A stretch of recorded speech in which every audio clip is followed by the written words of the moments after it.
Hey guys! Hey! Yay! Hello!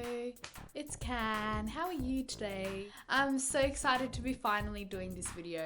It took me about 3 years to start my YouTube channel, so 3 weeks is a little bit of progress on that. In this video, I wanted to share a little bit more about myself.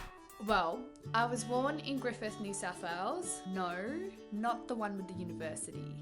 That's in Queensland, mate. Griffith does have lots of other cool stuff though, which I'll show you guys in the future.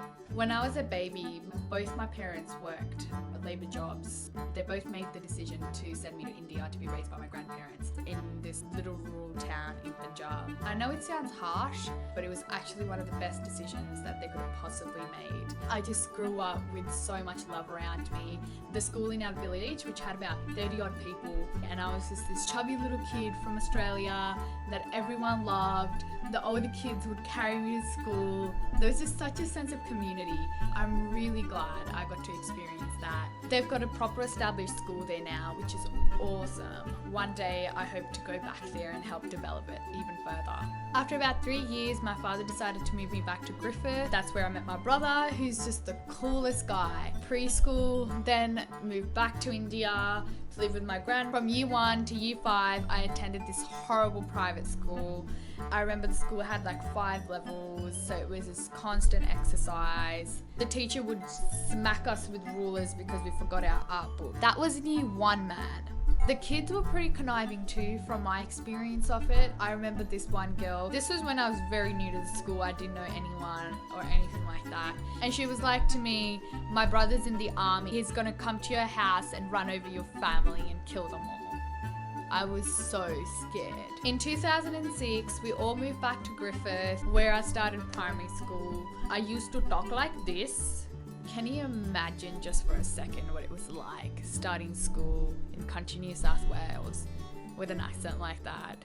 I remember I always used to stand before talking to the teacher. In India, that's a sign of respect. Before you address your elders, you stand up to speak with them. Years later, my friend revealed to me that everyone thought I was so weird for doing that.